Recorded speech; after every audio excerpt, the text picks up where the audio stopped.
우리가 속하는 대승불교권에서는 정말 많은 부처와 보살이 있습니다.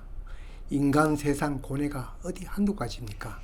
그런 다양한 삶에 지친 모든 중생을 한술에 태워가기 위해서는 많은 부처도 모자라 수많은 보살이 등장합니다.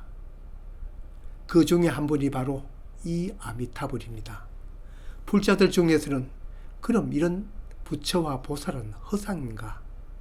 비록 불자는 아니지만 그렇게 말할 수는 없습니다.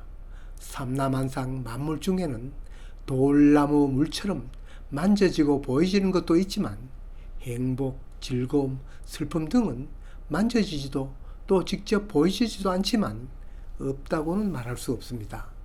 또 눈으로 확실히 보았다고 하더라도 내가 본 것은 허상일 수도 있습니다. 사막의 신기루를 말하는 것이 아닙니다. 춘추시대 공자는 제자들을 거느리고 여러 나라를 떠돌다가 며칠간 끼니를 굶은 때가 있었습니다. 지나던 한마을에서 양식을 근근히 구하게 되었습니다. 이 양식으로 공자의 제자 중 착하게 일어난 안혜가 아침 일찍 일어나 밥을 지었습니다. 공자가 자면은 깨어났지만 아직 누운 채로 주위를 보니 안혜가 밥을 짓고 있는데 소뚜껑을 열고는 밥을 한 숟갈 떠서 입에 넣는 것이었습니다. 공자는 누운 채 생각하였습니다. 아내 같은 사람도 배가 고프면 체면이 사라지는구나. 그리고는 여시 이렇게 말하였습니다. 아내야, 모처럼 쌀을 구했으니 지은 밥으로 제례를 올리자꾸나.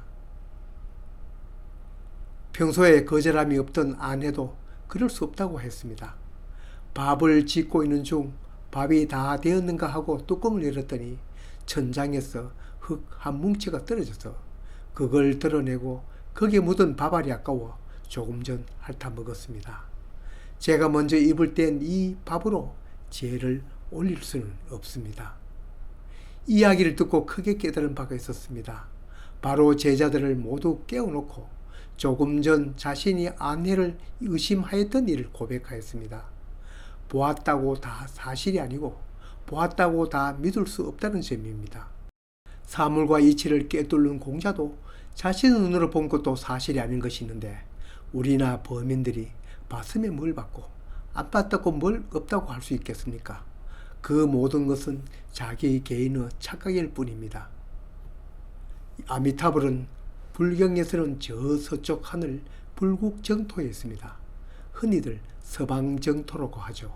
상념에는 소리에 보면 꼭 이 서방정토 말이 나오죠. 바로 거기가 극락이니까요. 남양으로 이은 절에는 대체로 아미타불상을 모신 정각은 서쪽에 있습니다. 부석사 무량수절은 그 정각이 주불전이어서 불상을 서쪽에서 동쪽을 보도록 안치하였습니다. 절을 방문한 많은 사람들이 정면을 향한 불상이 아니라 다들 한마디씩 합니다. 왜 이 부처는 돌아앉아 있을까 하는 거죠. 농담 잘하는 사람은 바로 네 보기 싫어 일찍부터 돌아앉았다 라고 주고받습니다. 아미타불이 바로 서방정토에 있다는 점을 상징하기 위한 불상배치법이라고 할 수 있죠. 불경에서의 아미타불은 이처럼 서방정토에 있지만 절에서의 아미타불상은 아미타전, 미타전, 극락전, 무량수전이라는 정각에 안치되어 있습니다. 미타전이란 아미타전을 줄인 말이고 극락전은 그가 계신 곳이 바로 극락일까 붙여진 이름이고 무량수전이란 무한한 수명을 가진 분이 바로 아미타불이기 때문입니다.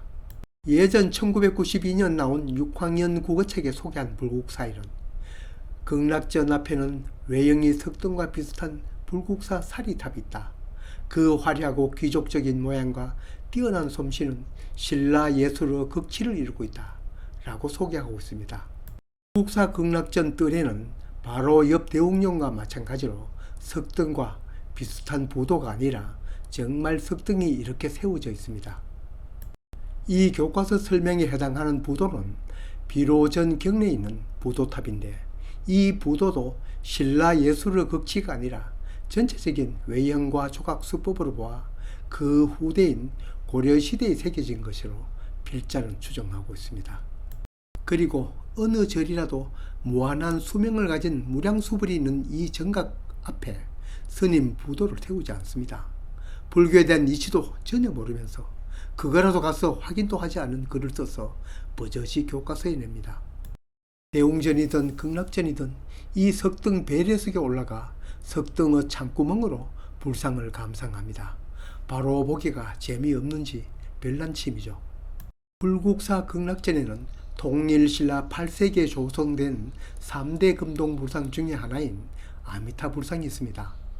아미타 불상은 고려시대나 조선시대에 많이 조성되었지만 예술품으로서의 아미타 불상은 이 불상이 유일하다고 해도 틀린 말이 아닙니다.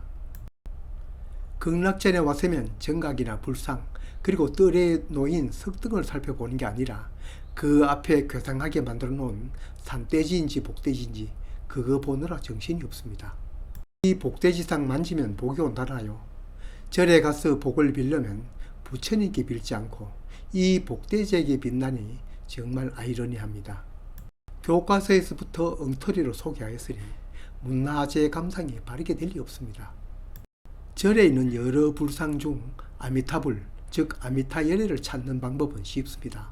불상을 구별하는 방법은 전에 올린 영상에서도 설명드렸듯이 손의 동작, 수인을 보면 알 수 있습니다.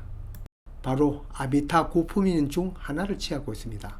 상품 상생에서 하품 하생까지 9단계의 품이 있는데 당연히 말처럼 상품 상생이 최고의 급이고 하품 하생이 극락 중에는 품격이 낮다고 할 수 있습니다. 상품 상생은 아미타불을 한마음으로 믿고 많은 공덕을 쌓은 사람이 갈 수 있는 곳입니다. 불교 세계에서는 아무리 나쁜 죄를 지었더라도 세상을 떠날 때 나무 아미타불을 10번만 외쳐도 극락은 갈 수 있다고 하는데 여기에서 나무 아미타불이란 아미타 열애에게 귀의하겠다는 뜻입니다. 아마 이 하품 하생이 여기에 해당하는지 모르겠습니다.